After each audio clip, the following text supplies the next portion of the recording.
Hello छात्रों, मैं आप लोगों को मेरे संग की औरतें यह पाठ समझा रही हूँ, जिसमें मैंने आपको जो हैं 3 प्रश्न लिखवा 4 जिसमें मैंने आपको 4 प्रश्न समझा दिए हैं। पहला प्रश्न था, इस पाठ में लेखिका मृदुला गर्ग ने अपने जीवन में आने वाली पारिवारिक महिलाओं का वर्णन किया है। सबसे पहले उन्होंने अपनी नानी का वर्णन किया है, उसके बाद अपनी माँ का और परदादी का। अब मैं उसी श्रृंखला में पहला प्रश्न था, लेखिका ने अपनी नानी को कभी देखा भी नहीं, फिर भी उनके व्यक्तित्व से क्यों प्रभावित थी।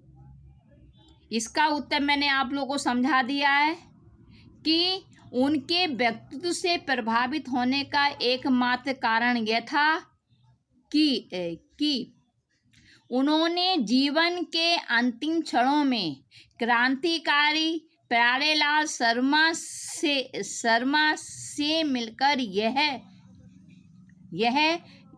इच्छा जाहिर की कि उनकी बेटी का जो विवाह हो किसी क्रांतिकारी से हो, अंग्रेज भक्त से नहीं। इससे उनके अंदर क्रांति की जो दबी हुई भावना थी वह प्रकट होती थी। दूसरा प्रश्न है, लेखिका की नानी की आज़ादी के आंदोलन में किस प्रकार की भागीदारी रही। इसका उत्तर है कि लेखिका की नानी ने अपने हृदय में जल रही क्रांतिकारी भावना को, आंदोलन की आज़ादी की भावना को उन्होंने अपने हृदय में पनप दिया। उन्होंने अपनी कभी भी अंग्रेजियत को स्वीकार नहीं किया और उन्होंने अपनी संतान को जो है अंग्रेजों की जीवन शैली से जो है बचा लिया। तीसरा प्रश्न है, लेखिका की माँ परंपरा का निर्वाह न करते हुए भी सबके दिलों पर राज करती थी। इस कथन के आलोक में तो इसमें पहला है, लेखिका की माँ के व्यक्तित्व की विशेषताएं लिखिए। तो इसमें मैंने आप लोगों को ये समझा दिया है कि लेखिका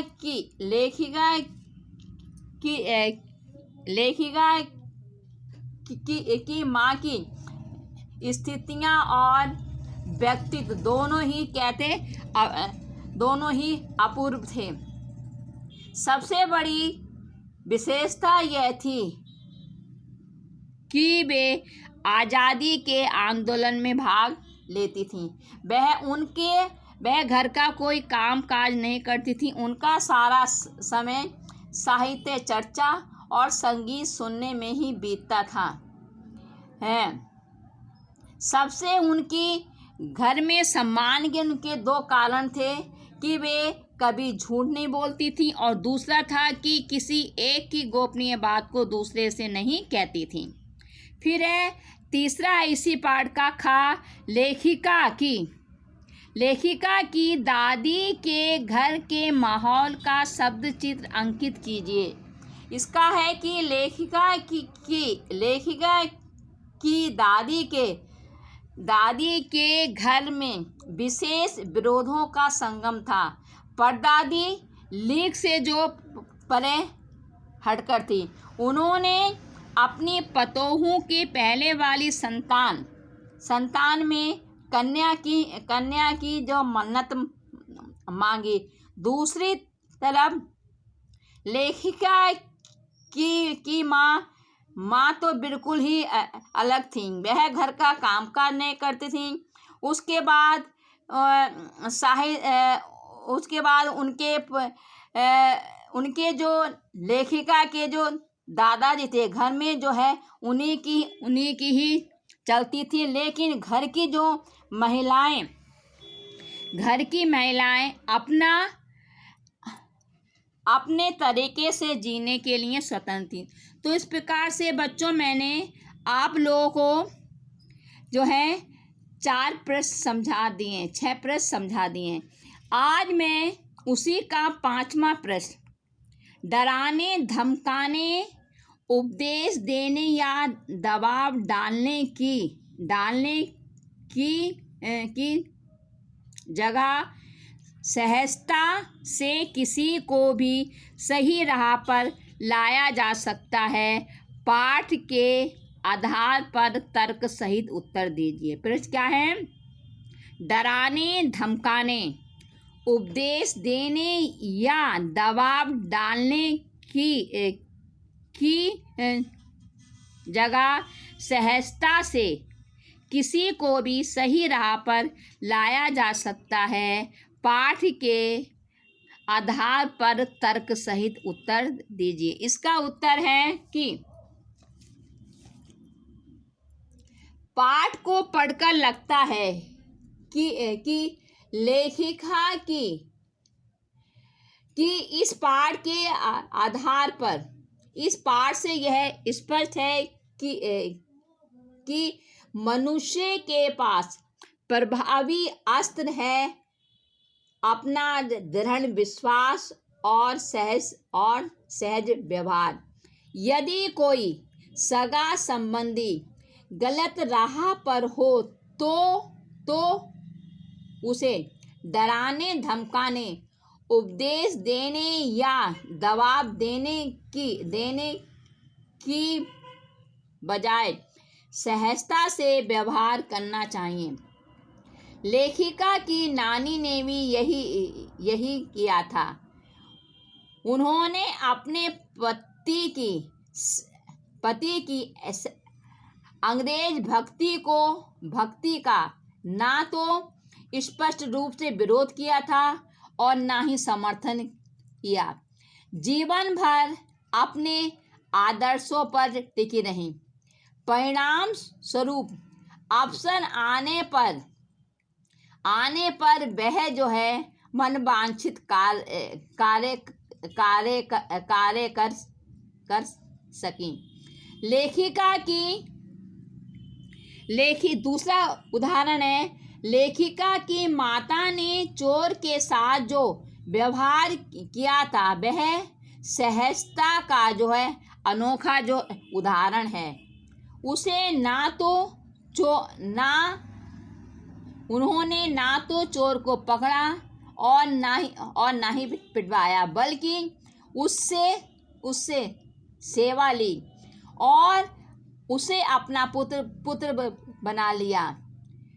उसके पकड़े जाने पर भी उसे उपदेश भी नहीं दिया, ना ही चोरी छोड़ने के लिए जो है दबाव डाला। उससे सिर्फ इतना ही कहा, अब तुम्हारी मर्जी है, चाहे चोरी करो या खेती। उसकी इस सहज भावना से चोर का हृदय परिवर्तन हो गया। उसने सदा के लिए चोरी करनी छोड़ दी और खेती को जो है अपना लिया। फिर से बोल रही हूँ। प्रश्न है, डराने धमकाने, उपदेश देने या दबाव डालने की जगह सहजता से किसी को भी सही राह पर लाया जा सकता है, पाठ के आधार पर तर्क सहित उत्तर दीजिए। इसका उत्तर है, इस पाठ से स्पष्ट है कि मनुष्य के पास सबसे प्रभावी अस्त्र है अपना दृढ़ विश्वास और सहज व्यवहार। यदि कोई सगा संबंधी गलत राह पर हो तो उसे डराने, धमकाने या उपदेश देने या दबाव डालने की बजाय सहजता से व्यवहार करना चाहिए। लेखिका की नानी ने भी यही किया। उन्होंने अपने पति की अंग्रेज भक्ति का ना तो स्पष्ट रूप से विरोध किया और ना ही समर्थन किया, लेकिन जीवन भर अपने आदर्शों पर टिकी रहीं। परिणाम स्वरूप अवसर आने पर वह मनवांछित कार्य कर सकी। दूसरा उदाहरण है, लेखिका की माता ने चोर के साथ जो व्यवहार किया वह तो सहजता का जो है अनोखा उदाहरण है। उसने ना तो चोर को पकड़ा और ना पिटवाया, बल्कि उससे सेवा ली और उसे अपना पुत्र बना लिया। उसके पकड़े जाने पर उसने उसे उपदेश भी नहीं दिए, ना ही चोरी छोड़ने के लिए दबाव डाला। उसने सिर्फ इतना ही कहा, अब तुम्हारी मर्जी, चाहे चोरी करो या खेती। उसकी इस सहज भावना से चोर का हृदय परिवर्तन हो गया। उसने सदा के लिए चोरी करनी छोड़ दी और खेती को अपना लिया। फिर है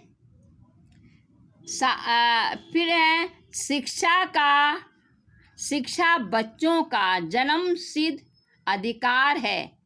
इस दिशा में लेखिका के प्रयासों का उल्लेख कीजिए। प्रश्न है, शिक्षा बच्चों का जन्मसिद्ध अधिकार है। इस दिशा में लेखिका के प्रयासों का उल्लेख कीजिए। इसका उत्तर है कि लेखिका शिक्षा पाना बच्चों का जन्मसिद्ध अधिकार है। जिस बच्चे का जन्म हुआ है उसे उचित विद्यालय में शिक्षा मिलनी ही चाहिए। यदि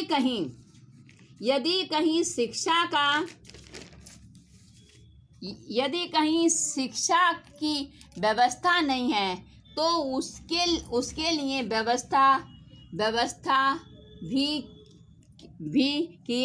भी किया जाना चाहिए। लेखिका कर्नाटक के छोटे से कस्बे बागलकोट में थी। वहाँ उनके बच्चों को पढ़ाने की समुचित व्यवस्था नहीं थी। अतः उन्होंने एक अच्छा स्कूल खुलवाने की भरपूर कोशिश की।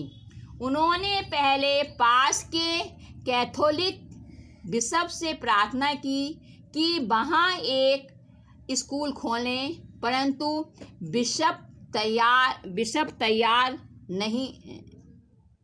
नहीं हुए। तब उन्होंने अपनी कोशिशों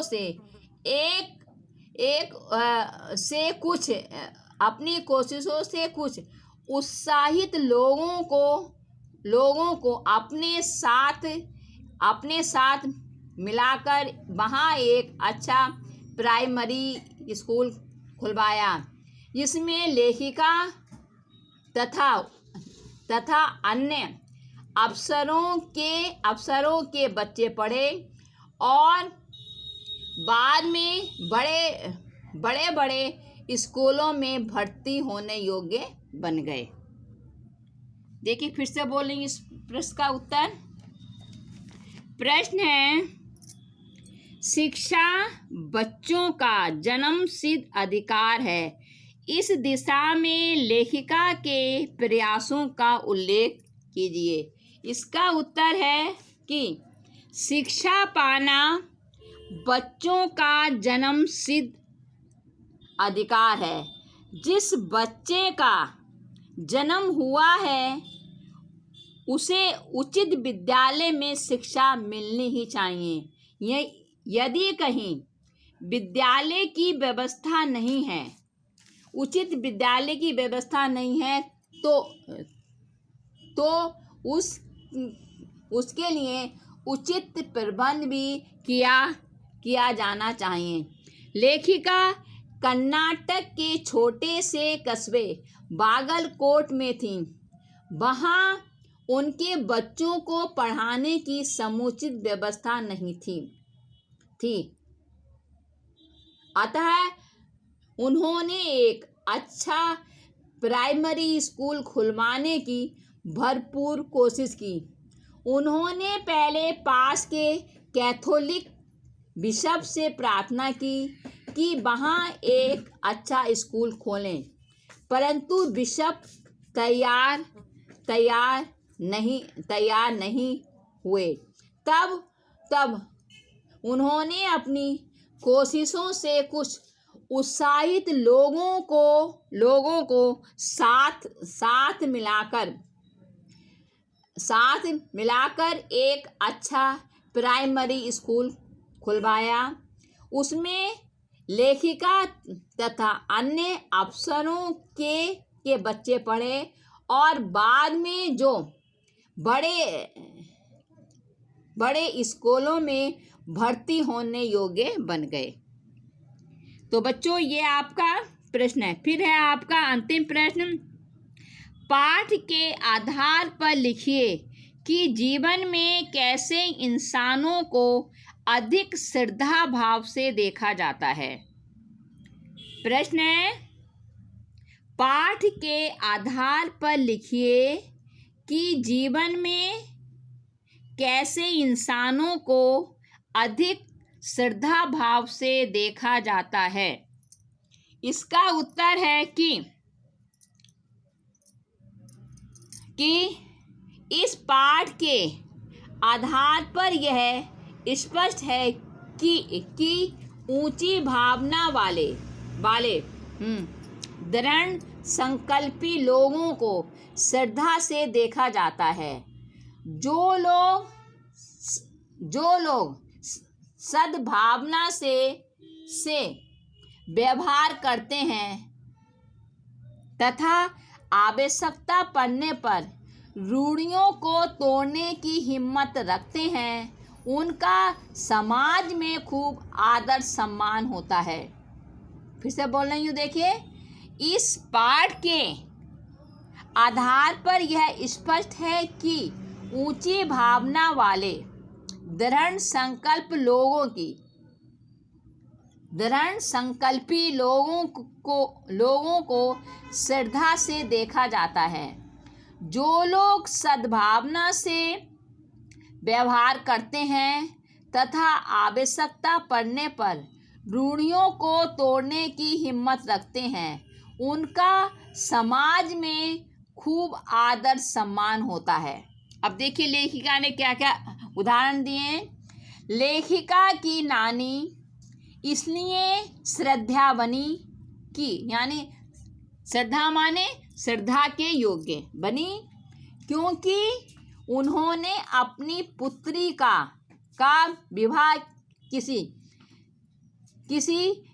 क्रांतिकारी से कराने की बात करी, इसलिए वे सबकी पूज्या बन गईं। लेखिका की परदादी इसलिए श्रद्धा बनी क्योंकि उन्होंने दो धोतियों से अधिक धोती संचय करने का संकल्प किया। अर्थात उन्होंने यह संकल्प किया कि वे अपने पास पहनने के लिए केवल 2 धोतियां ही रखेंगे और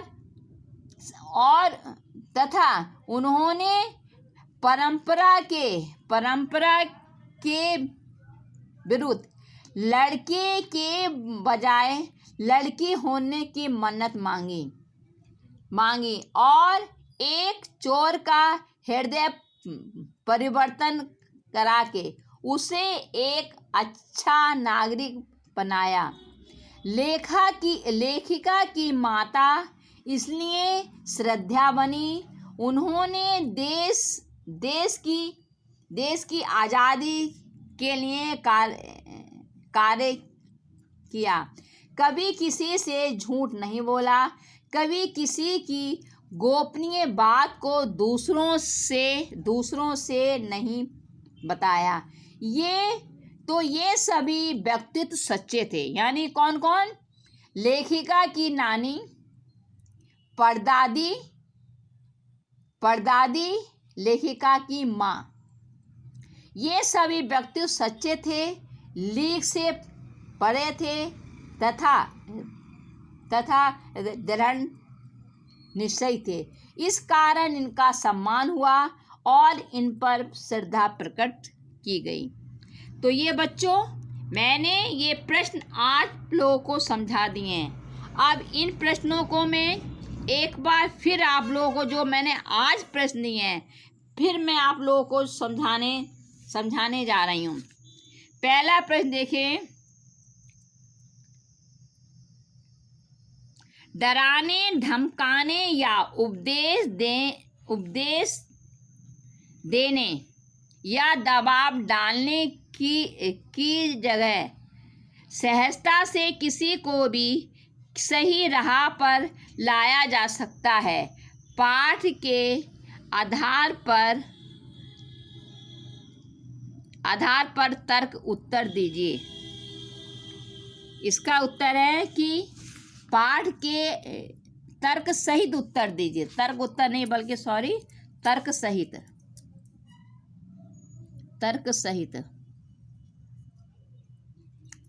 उत्तर दीजिए।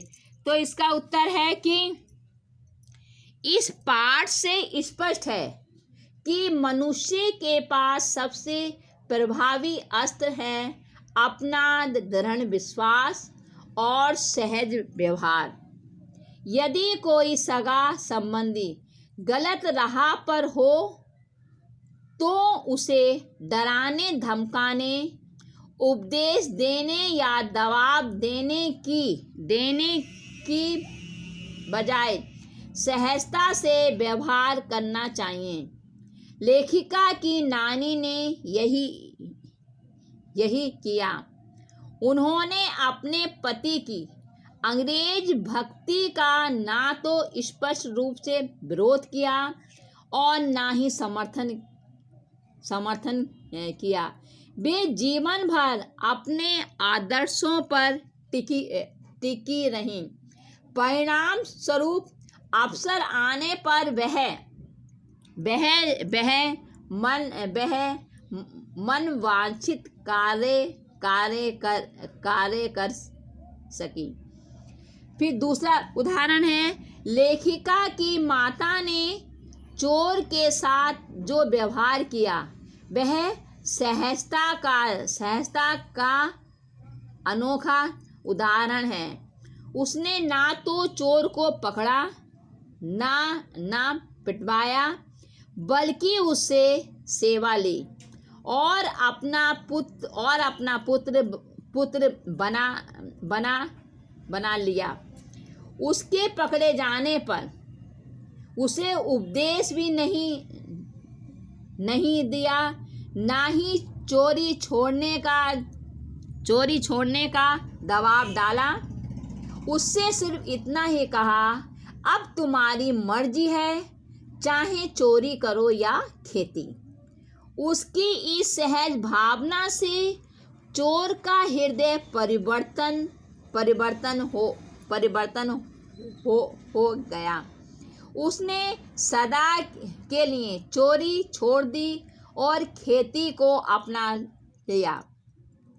तो अब दूसरा प्रश्न है जो मैंने दिया है, शिक्षा बच्चों का जन्मसिद्ध अधिकार है, इस दिशा में लेखिका के प्रयासों का उल्लेख कीजिए।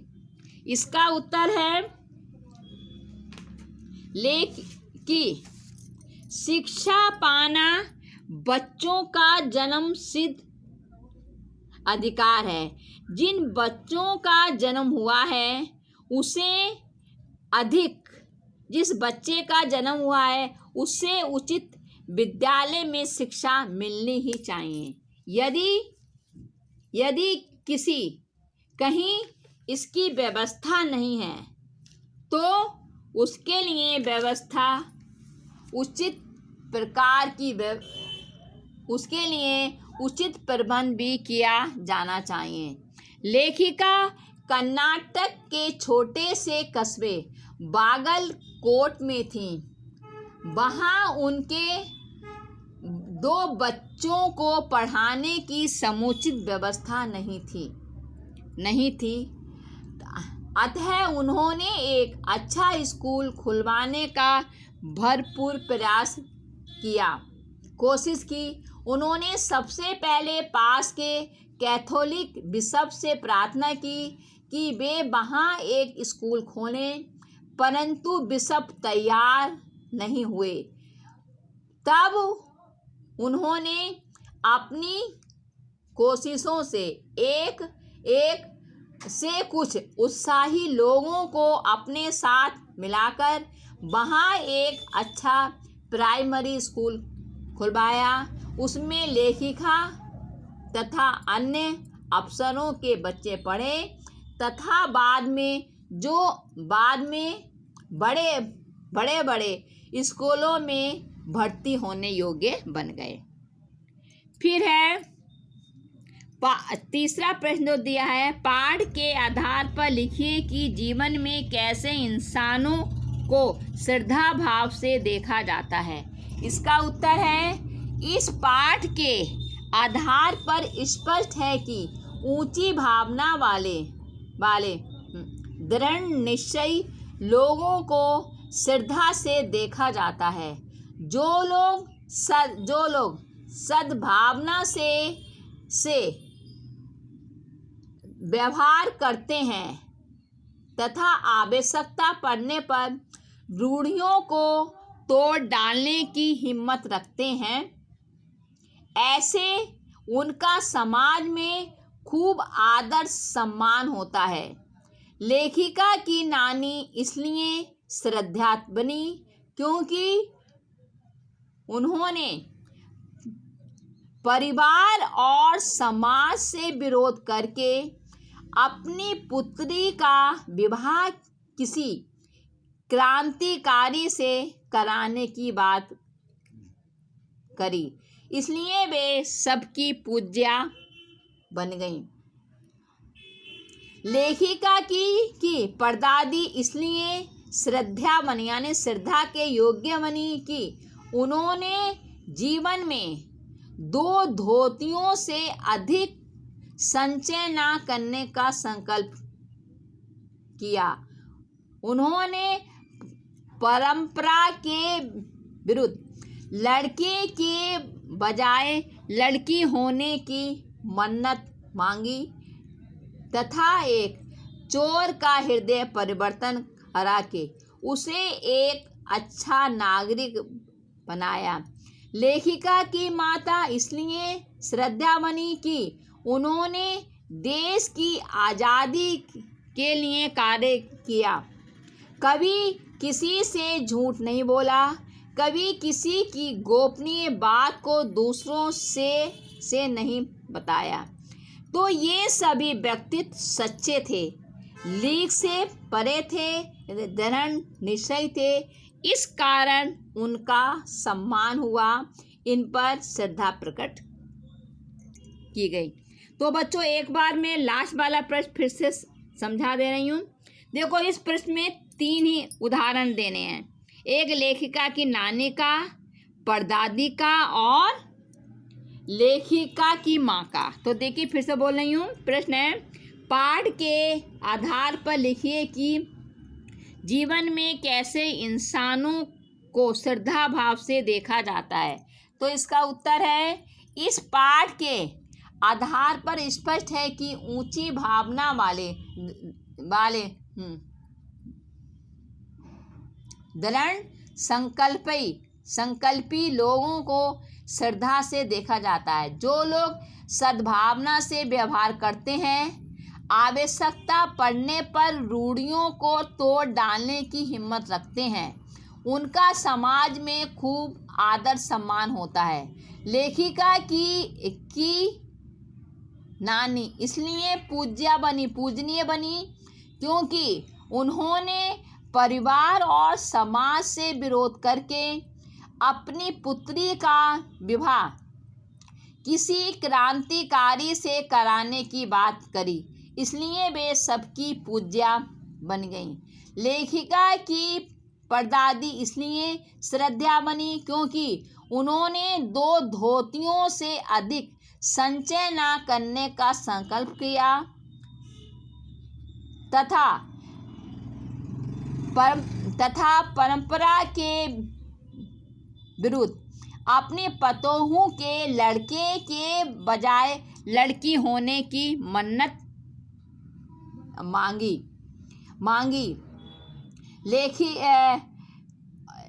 और उन्होंने एक चोर का हृदय परिवर्तन करके उसे एक अच्छा नागरिक बनाया। लेखिका की माता इसलिए श्रद्धा बनी क्योंकि उन्होंने देश की आज़ादी के लिए कार्य किया, कभी किसी से झूठ नहीं बोला, कभी किसी की गोपनीय बात को दूसरों से नहीं बताया।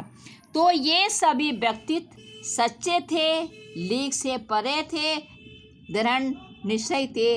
इस कारण इनका सम्मान हुआ, इन पर श्रद्धा प्रकट की गई। तो इस प्रकार से बच्चों मैंने ये पाठ आप लोगों का समाप्त